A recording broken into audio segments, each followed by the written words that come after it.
ఈరోజు ప్రతి భారతీయుడు గర్వంతో తల ఎత్తుకునే రోజు. ప్రపంచ సినిమా అత్యున్నత వేదిక అయిన ఆస్కార్స్ వేదికపై మన తెలుగు నేల ముద్దుబిడ్డ కోటా శ్రీనివాసరావు గారు, అభినయ శారద బి సరోజాదేవి గారు మరియు బాలీవుడ్ హీమ్యాన్ ధర్మేంద్ర గారు ఈ ముగ్గురు ధృవతారలకు ఇన్ మెమోరియా విభాగంలో అరుదైన అంతర్జాతీయ నివాళి లభించింది. ఒకే వేదికపై మన ముగ్గురు లెజెండ్స్ పేర్లు వినిపించడం చరిత్రలో ఇదే మొదటిసారి. ముందుగా మన కోటా శ్రీనివాసరావు గారి గురించి చెప్పుకోవాలి. తెలుగు సినిమా నటనకు ఒక కొత్త నిర్వచనం చెప్పిన మహానటుడు.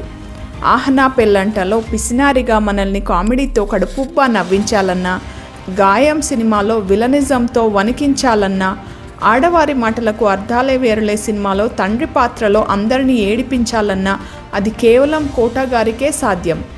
ఆయన మాట తీరు, ఆ బాడీ లాంగ్వేజ్ ప్రపంచవ్యాప్తంగా ఉన్న సినిమా ప్రేక్షకులను ఆకర్షించాయి. అకాడమీ ఆయన ప్రతిభను గుర్తించి అంతర్జాతీయ నటుల సరసన ఆయనకు స్థానం కల్పించడం మన తెలుగు భాషా నటనకు దక్కిన ప్రపంచ స్థాయి గుర్తింపు.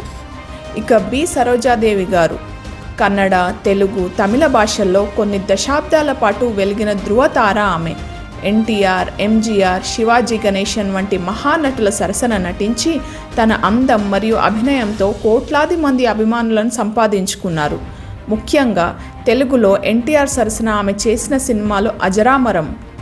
జగదేక వీరుని కథలో ఇంద్రలోకపు సుందరి జయంతిగా ఆమె పలికిన ఆ మాటలు ఇప్పటికీ తెలుగు ప్రేక్షకుల చెవుల్లో మారుమోగుతూనే ఉంటాయి. ఆ ఐకానిక్ డైలాగ్ అయిన హలా ప్రాణేశ్వర అని ఆవిడ అంటుంటే ఆహా ఎంతటి మాధుర్యం! ఆ పదాల్లోని స్పష్టత, ఆమె పలికించిన హావభావాలు అద్భుతం. అలాంటి మహానటిని నేడు ఆస్కార్స్ వేదిక స్మరించుకోవడం మనందరికీ గర్వకారణం. వీరితో పాటు బాలీవుడ్ ఒరిజినల్ హీమ్యాన్ ధర్మేంద్ర గారికి కూడా ఈ నివాళి లభించింది.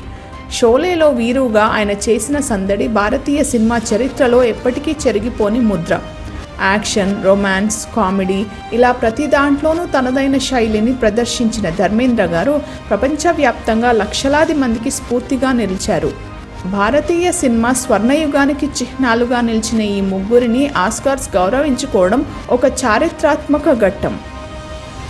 ఈ ముగ్గురు మహానుభావులు మన మధ్య లేకపోయినా వారు పోషించిన పాత్రలు, వారు అందించిన సినిమాలు ఎప్పటికీ మన గుండెల్లో నిలిచిపోతాయి.